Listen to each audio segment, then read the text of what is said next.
What's going on? What's going on? It's your man Mal C219 TV Midwest Connected, man. Chiefs for life, where we bring you the latest topics and trends through a Midwest lens, with a little GI perspective on top. And on this one right here, man, we love to be a vessel of information, and we like to educate and entertain. So we like to touch on things that, just put a little meat on your head, let you know this world we live in, this system we working with, how cold it is, man. You know what I'm saying? And on this one, I want to talk about how they trying to railroad the sister Fannie. But she's standing strong. To my sisters, understand that she representing us right now. She representing y'all right now.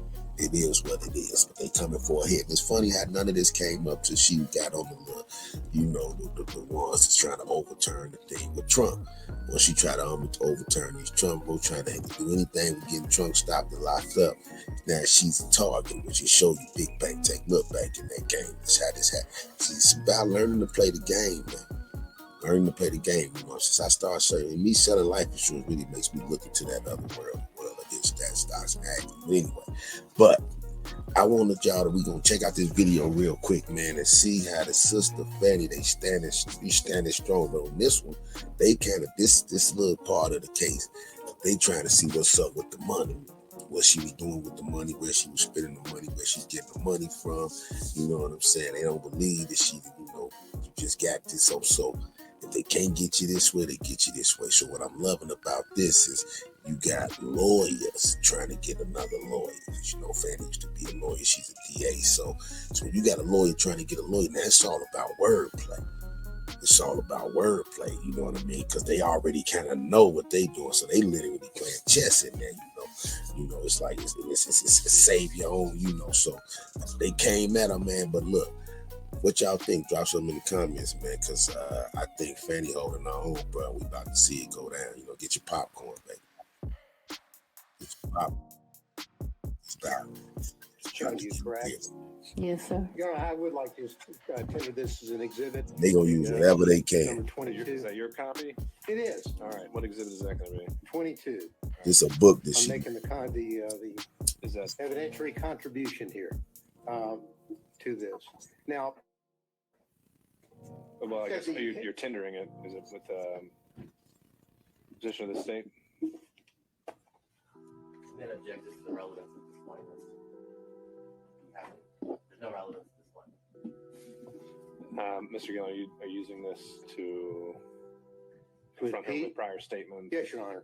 And statements that she made concerning her financial situation and laying the foundation for that, and that she gave these interviews to the authors.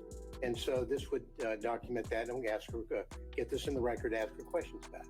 Well, we could mark it for impeachment purposes. I'm a little wary of entering an entire 300-page book because I don't know exactly what every single line, if it would pass hearsay or relevance. Or Judge, like, come on. I don't think it needs to be admitted as an actual reach evidence for the record for you to do what you need to do with it. So, well, Your Honor, I understand. I just would mark exhibit 22, and we'll move from there. Thank you, Your Honor.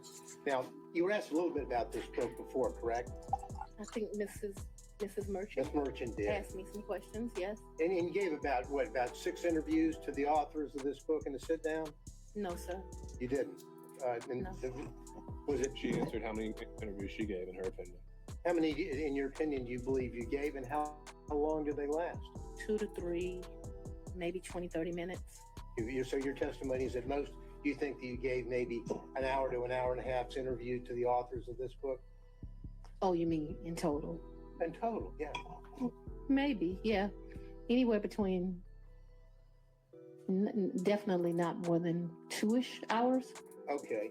But you also were telling, when they were, the title of the book, of course, is A Hard-Charging Georgia Prosecutor, a Rogue President, and the Plot to Steal American Election. You've seen Why is the title of the book relevant, sir? And I had no. And then I'm going to ask her whether or not that was the theme that they gave her when they talked with her. What the thing gave her? What do you mean by that? Well, because they were sat down and they told her why they were there to interview her. And why does that matter? Well, I think it matters because it shows.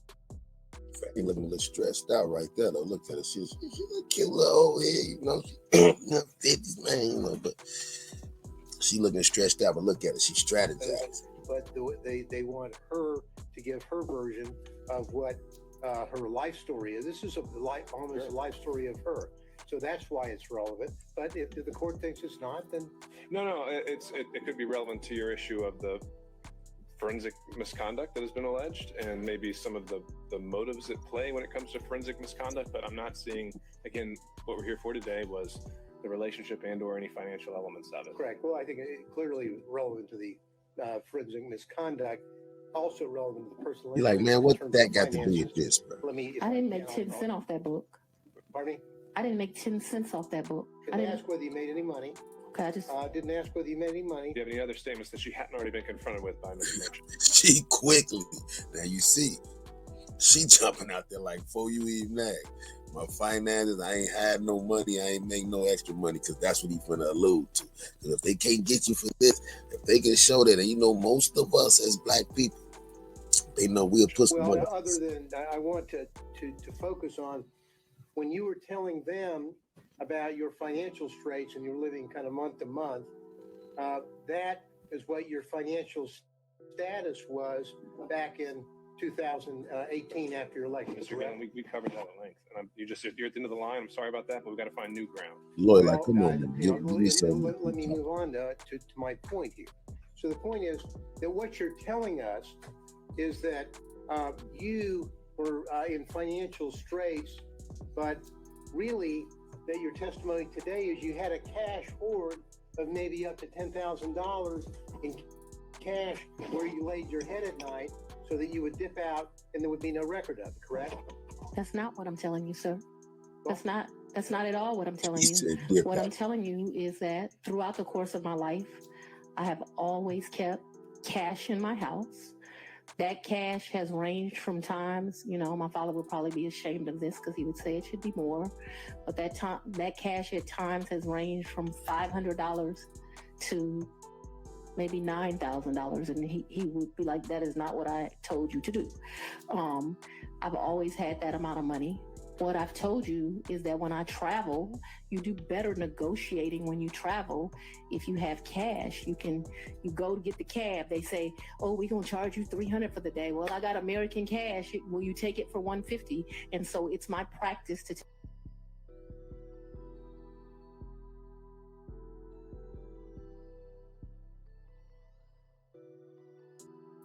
take money when I travel. We're not talking about a whole lot of money. We're going to the Bahamas. $1,500 in cash is in my pocket, or at the most $2,500. Belize was actually probably the most money I've ever taken. And it was taken because it was a big deal. My 50th birthday sucked. His 50th birthday, it sucked. It was terrible. No. Your Honor, And I'd so like to get back to some questions here. I'm trying to answer it. He like, we don't want to hear about Belize. Shout to Shine, he the prime minister in Belize, So they went to the Belize trip because it's like 600-some thousand they try to get on the hook for now. So it ain't no small change. The I think it narrative. would help if we. So let's Get a question move to the specific. She trying to get out yes or no here. Have you told us today that you would keep a cash hoard in your residence up to about $9,000? Yes or no? And throughout the course of my adult life. And so let's even be more specific than that. Probably from the time. Your Honor, I'm only asking for yes or no rather than. But We have already covered this, so But yeah, need to but get I'm to that trying point. to- I I'm know you're trying laying the to- foundation, but it's already been laid. So Yeah. The filibuster is here. I'm trying to move through the filibuster. See, now it's the lawyer time. See, what she doing is she taking control. As he talking to her, she asking certain questions because she kind of knows, so she taking control. He like, nah, we ain't trying. So she ain't Fannie hitting him, yo. Yeah, but we're not talking about a lot of, and so it could be 2,000, it could be 1,500, it could be 7,500. It just depends That ain't a lot on of bread. what you're doing at that time. What I'm telling you is when I traveled, I took cash. I find that when you travel, especially to foreign countries, the American dollar does well, and it's good to have cash. You can negotiate with the taxi driver, with the jet skis, and it's not a lot of money we're talking about. Your Honor, Okay, we understood, need Ms. to, Willis. we need Let's to get cut to- off the. let's get to a question, Mr. Gill. And so you have cash in your a tax lien on your property. Is that right? I don't believe I had a tax lien on my property. You have a tax lien on your property. You gotta talk up louder, Mr. Hunt. Okay, we already covered that, Mr. Gillen. I need new ground here. I'm asking the question. I'm trying to figure out. He's like, now you got a tax lien. You got about 10 racks in the house. See, it's character, though. What they trying to do, if they can't get you, when they make your character look bad, like you a liar in any type of way, all he trying to do is show that she's a liar. She's trying to show that I can lie with the best stuff, but she's a black woman. How someone can have a tax lien, Then ask that question. but not use the money that they allegedly said they have. Well, I think Ms. Merchant asked that. She's a woman, not a black woman. You know, women, they can tell lies with straight face, but who's to say? You know, that's what she in Exact court. same question. She said she didn't use the money to pay her tax lien. So what's your question that's new? So I was going to build on that to say, No more building. It's already built. all right, It's the same way you pay a bill. So just It's put the a- top on it if you need to, It's the okay? same way you owe a bill and go shopping. well, now, have you ever used, did you say earlier that you use Cash App? When I would pay Robin Bryant, I used Cash App. What is Cash App for the record? I don't need to know that for the record. Let's keep going. Well, so if you're paying Robin with Cash App, why aren't you paying, allegedly paying Mr. There's no alleged here. Why aren't you paying allegedly Mr. Wade with Cash App? I don't think Mr. Wade does Cash App. Did you ask him? I think he's told me he doesn't do Cash App. Okay, so that's the reason why you didn't use Cash App, He's sitting next to me. I hand him the money. because there would be a record in Cash App of your making payments, correct? Yes, but I didn't think that I was making a record in a personal relationship. Because when you're filing your, and I know that I'm going to move into this financial statement here. You were asked just a second ago about your non-disclosure form, or your disclosure form of an Exhibit 21, where we agree that Mr. Wade is a prohibited source, correct? What I agreed to is I don't believe he's giving me gifts. You would like to classify these trips as gifts, but I've always paid my fair share on these trips, so I did not look at them as gifts. I don't think that what this is disclosing, and they can tell me if they mean something different. I don't think it means that if you go to dinner with somebody over the course of a year and it gets to 100, you're supposed to report it. If my understanding of that is wrong, I've probably been to lunches with a couple of people that over the course of a year they paid, I paid. Let me, prohibited source means, We already went over this, Mr. Gillum. Mr. McDougal. well, Your Honor, I have to lay the foundation here. Judge, like, man, come with something else. You losing, bro. I don't know why you have to. Well, It's already, the okay, questions have been made. Then your 2022 disclosure form did not list any of the thousands and thousands of dollars that Mr. Wade paid for on trips that you were on. Yeah. Isn't that correct? That's because Mr. Wade was paid that money back, or he was paid due to the fact that I bought the plane ticket or I paid for the hotel. There were never money that he gave me. That wasn't the nature of our relationship. You know, there's so many men, and Mr. Wade is one of them, where the nature of the relationship is they're just paying a woman. The nature of our relationship is companionship and friendship. Despite the way people would like to paint certain women, it's just not true. Final question. And not a single solitary documentary piece of evidence showing that you have withdrawn the cash to pay him All back. right. Thank you, Isn't Mr. that- Gillum. That's not accurate. Thank you. Okay. Mr. McCullough, on behalf of Mr. Floyd. Judge, like, All right. hey, and Mr. man, Cromwell. somebody else. Great thing about coming last. What was your question? I had one question. Can you hear me? Yes, sir. In the time period between February 2021 and January of 2022, while you were staying at the Yardley Convent, did your father ever come and visit you during that time period at the Yardley Convent? He did not. Thank you, Your Honor. All right. Ms. Frost, I would imagine you have a number of topics to cover with Ms. Willis that'll take more than 10 to 15 minutes. I did. Okay.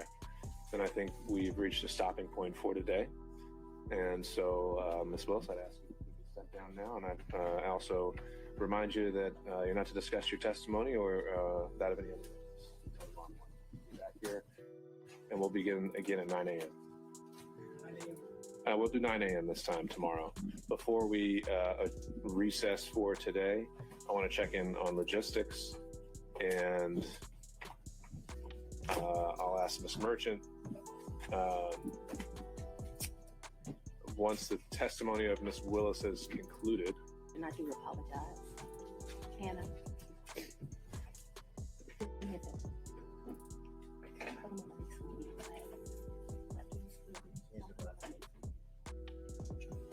You can go ahead and swear this. I don't know.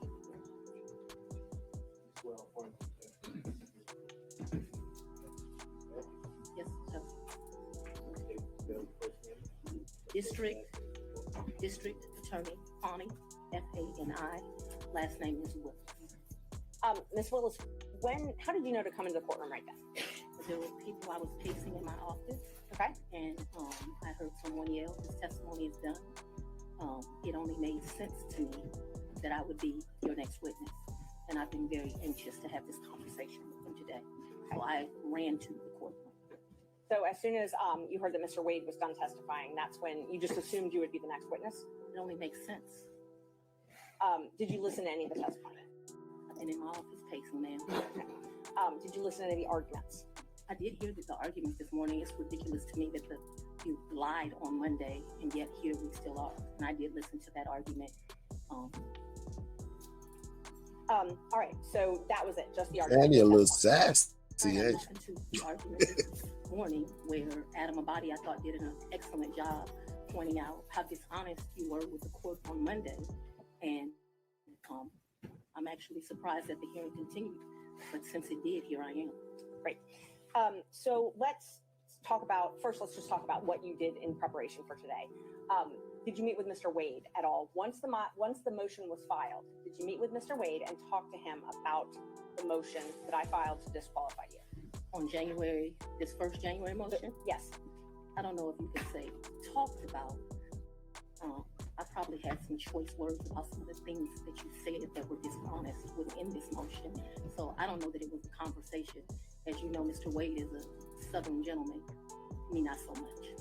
Okay, but my question was, did you have a conversation with I him? didn't have a substantive conversation. You did not? I read this motion, skimmed it more so, and I probably said some choice things to him about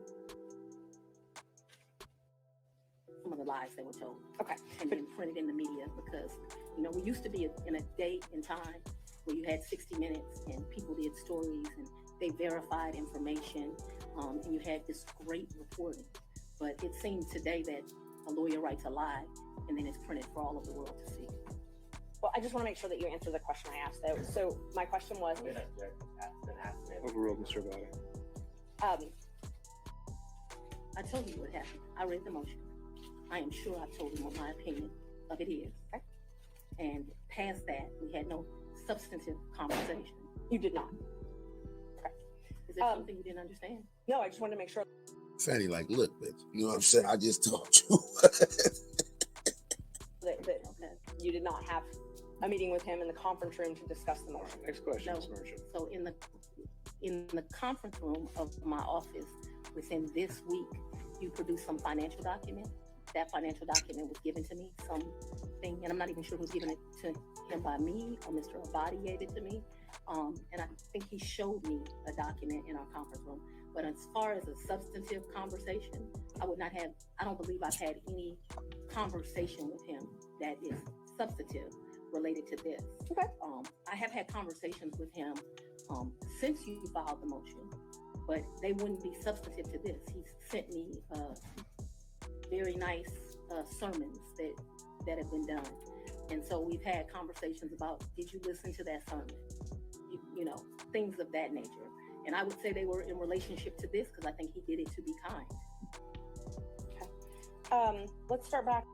She also worried to know that, they might have records of our cell phone stuff. So I got to say what the Texas was. In 2019. Yeah. So you and Mr. Wade met in October 2019 at a conference? That is correct. Okay. I think in one of your motions you tried to implicate I slept with him at that conference, which I find to be extremely offensive. I stayed at that conference. Mr. Wade was my teacher. I did not meet him when he taught the class. She like, hey, don't lie on my cap, you know what I'm saying? This ain't, she letting her know you trying to say you bust me down on the first night. That ain't what Fannie do. Talk your shit, Fannie. Standing outside talking to Lisa Reeves, who is a judge. Me and her were just having a conversation. Mr. Wade walks up. I think they hug each other. They have some brief conversation. She introduces us. Your Honor, I'm going to object. We kind of thought that when you asked the question, you had answered the question, not to speak, so I object to the speech. I I agree, believe I'm Judge. able to explain my answers. I believe she's able to explain her answer. And that's, Ms. Merchant, that's okay. I can handle it. Ms. Willis, I'll ask you just listen to the answer, or excuse me, the question, and keep the answers confined to the question as best you can. I think you'll have more than enough ample opportunity on when the state is Well, able it's to highly follow offensive up. when someone lies on you, and it's highly offensive when they try Judge. to implicate. All right. Well, Ms. Willis, you'll have the opportunity to explain all of that. And in my office, pacing, man. Well, did hold you on. listen to the arguments? I did hear the argument this morning. It's ridiculous to me that you lied on Monday, and yet here we still are. And I did listen to that argument. All right, so that was it, just the argument, no testimony. Right, I listened to the argument this morning where Adam Abadi, I thought, did an excellent job pointing out how dishonest you were with the court on Monday. And I'm actually surprised that the hearing continued. But since it did, here I am. So let's just talk about what you did in preparation for today. Did you meet with Mr. Wade at all? Once the motion was filed, did you meet with Mr. Wade and talk to him about the motion that I filed to disqualify you? On this first January motion, Yes. I don't know if you can say talked about. I probably had some choice words about some of the things that you said that were dishonest within this motion. So I don't know that it was a conversation. As you know, Mr. Wade is a Southern gentleman. Me, not so much. Well, yeah, I called you a couple minutes if you got that recording. Okay, but my question was, did you have a conversation I with didn't him? have a substantive conversation. You did not. I read this motion, skimmed it more so, and I probably said some choice things to him about some of the lies that were told. Okay. And then printed in the media because, we used to be in a day and time where you had 60 Minutes and people did stories and they verified information, and you had this great reporting. But it seems today that a lawyer writes a lie and then it's printed for all of the world to see. Well, I just want to make sure that you answer the question I asked, though. So my question was, I'm gonna ask an answer. Overruled, Mr. Abadi. I told you what happened. I read the motion. I am sure I told him what my opinion of it is. Okay. And past that, we had no substantive conversation. you did not. Is there something you didn't understand? No, I just wanted to make sure that Okay. you did not have a meeting with him in the conference room to discuss the motion. Fannie gangster, she like, what, you ain't hit me? Next question, No. Ms. Merchant. So in the conference room of my office within this week, you produced some financial document. That financial document was given to me, something, and I'm not even sure who was giving it to him by me or Mr. Abadi gave it to me. And I think he showed me a document in our conference room. But as far as a substantive conversation, I don't believe I've had any conversation with him that is substantive related to this. Okay. I have had conversations with him since you filed the motion, Keyword substantive. but they wouldn't be substantive to this. He sent me very nice sermons that have been done. And so we've had conversations about, did you listen to that sermon? You know, things of that nature. And I would say they were in relationship to this because I think he did it to be kind. Let's start back in 2019. Yeah. So you and Mr. Wade met in October 2019 at a conference? That is correct. I think in one of your motions you tried to implicate I slept with him at that conference, which I find to be extremely offensive. I stayed at that conference. Mr. Wade was my teacher. I did not meet him when he taught the class. I was standing outside talking to Lisa Reeves, who is a judge. Me and her were just having a conversation. Mr. Wade walks up. I think they hug each other. They have some brief conversation. She introduces us. Your Honor, I'm going to object. We kind of thought that when you asked the question, you had answered the question, not the speech, so I object to the speech. I I agree. believe I'm able to explain my answers. I believe she's able to explain her answer. And that's, Ms. Merchant, that's okay. I can handle it. Ms. Willis, I'll ask you just listen to the answer, or excuse me, the question, and keep the answers confined to the questions Okay, I thought Fannie said next. That was the white girl. I was about to be like, damn. best you can. I think you'll have more than enough ample opportunity on when the state was Well, able it's to highly follow offensive up. when someone lies on you, and it's highly offensive when they try to implicate that you slept with somebody the first day you met with them, and I take exception to it. All right. Well, Ms. Willis, you'll have the opportunity to explain all of that when it's the state's turn to ask more open-ended questions. Attitude, sister. See, it's that attitude, sister, that they beat you. Go look at her face. See, look at her. That's what they don't like. That's what they don't like. You feel me? You in power. They don't like that. Ms. Merchant. Thank you, Judge. So again, my question was, you all met at that conference, though, right? We did the Okay. meeting. As I stated, he taught the class. I did not actually meet him when he taught the class. I walked out of the class, and I'm not sure if it was that exact class or we had went to lunch, but we were standing in the vestibule, like outside of the class. Me and Judge Reeves were having a conversation. She had worked at a law firm I worked at back in 1996. We're getting way afar. I mean, I don't mind her explaining her answers, but I literally just asked if they met at that conference. Explaining how she met Mr. Wade.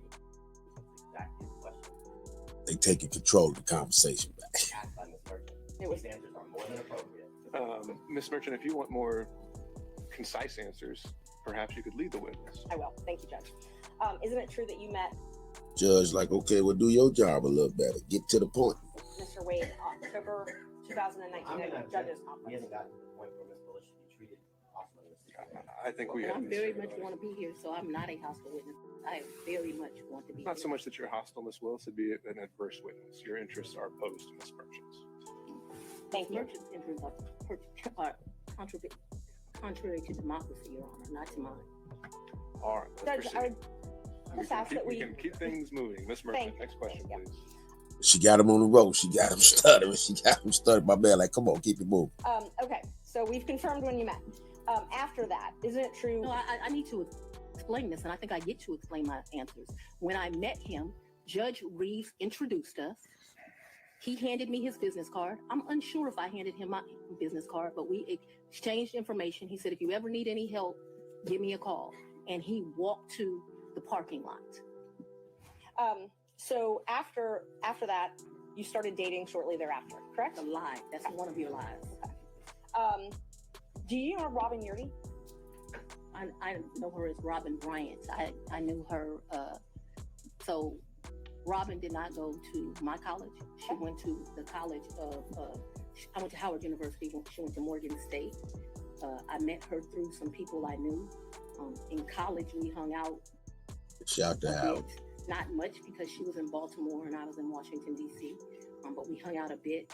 After college, I lost contact with her. I probably didn't see Robin again until maybe 7 or 8 years ago, a chance meeting here in Atlanta. But we did not have a consistent relationship from when I left college and came to Emory Law School here in Atlanta. But 8 to 10 years ago, just by happenstance, I ran into her. So she was in Atlanta.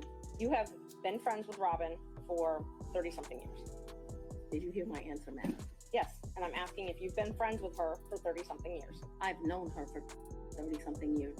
We certainly hung out and partied together in college. She was from the D.C. area. She would come home and party together. Now, with us, it's a big difference between knowing somebody and associating with somebody. We take that serious. Wasn't close, but she was certainly in the girlfriends that partied together. And then, like I said, I ran into her about 10 years ago in Atlanta, Georgia. So we didn't talk throughout She letting them know ain't nothing she can say about me. She don't know me like that. that time period. I didn't see her. I didn't even know where she was. When I ran into her, I was surprised she was in Atlanta. And so, yes, I have known her probably since 1990, 1991, but we have not maintained a consistent relationship that whole time. For the last 10 years or 5, whatever you'd like to classify it as, have you been friends with her? I have not spoken to Robin in over a year. I certainly do not consider her a friend now. I think that she, there's a saying, no good deed goes unpunished. And I think that she betrayed our friendship. So let's narrow it down, the timeline now. So my question. So obviously you was cool with her till she got on the other side, basically. But Fannie said, hey, we ain't never gonna be friends. She snitched. Questions are going to be from the time period of 2019 until she no longer was employed for you, the last time you all talked. So all of my next questions are just focused on that time frame, okay? Yes, ma'am. Up until she left your office. Yes, ma'am. During 2019, you all were friends, correct? Yes, we knew each other in 2019. During 2020, you all were friends, correct? We were friends during that time period. During 2021, you all were friends, correct? Yes. And such good friends that when you needed a place to stay, you asked her if you could take over her lease. That's a lie. You did That's not not- move into her apartment? I or her did, but condo? that's not the way you characterize it. Is wrong. I asked if you could take over her lease. I did not ask if I could take over her lease. Did you move into her apartment? I moved into her condo in April of 21. The circumstances around that were that Fannie still talking that shit, not a apartment. I moved it to a condo. You know, let's get it right. We spending paper out here. Robin met her husband. They wanted to move into another and separate place. She wanted to get rid of her condo. My father was living with me at the house. Because of this case and because of my stance on gangs, my life was being threatened regularly. My father urged me to leave our home.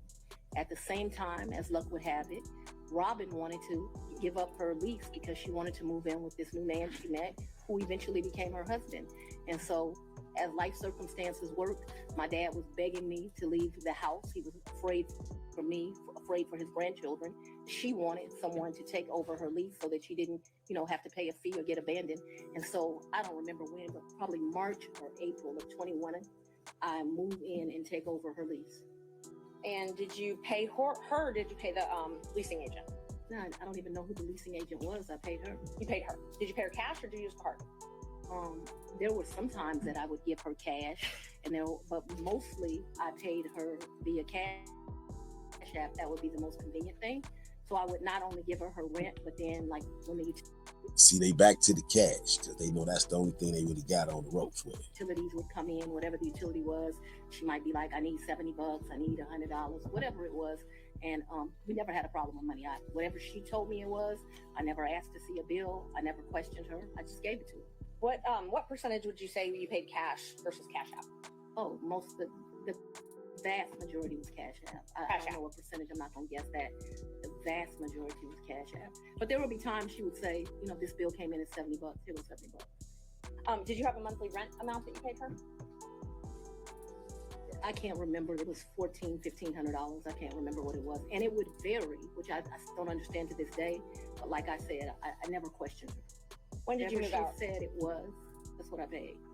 When did I you move out? abruptly moved out in February, either late January or early February of 22. Of 22. Yes, February 2022, is that what you said? January, February of Yeah. 22. I believe it is January, but I paid her half the rent of February of 22 is what I remember. And because I was offering to pay the whole rent, even though I didn't live there, I didn't think it was right.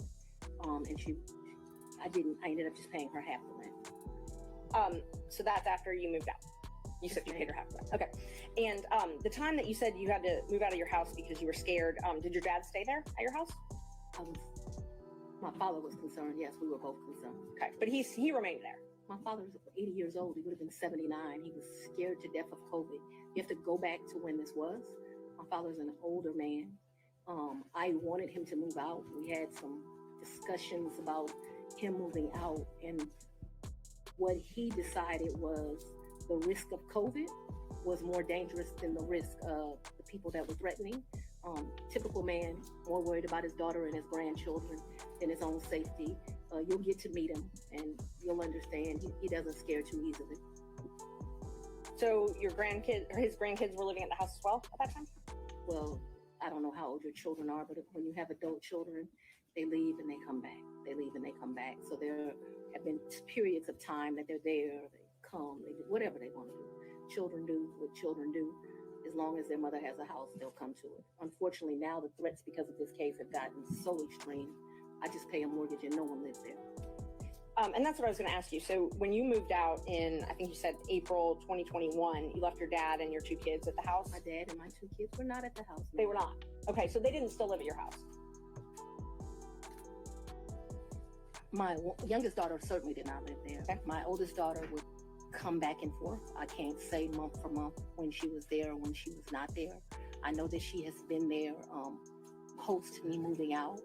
at this time, no one is at my house.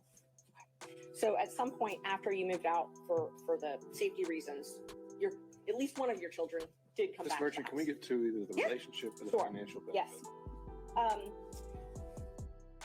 So let's see, we were back at 2021. So you were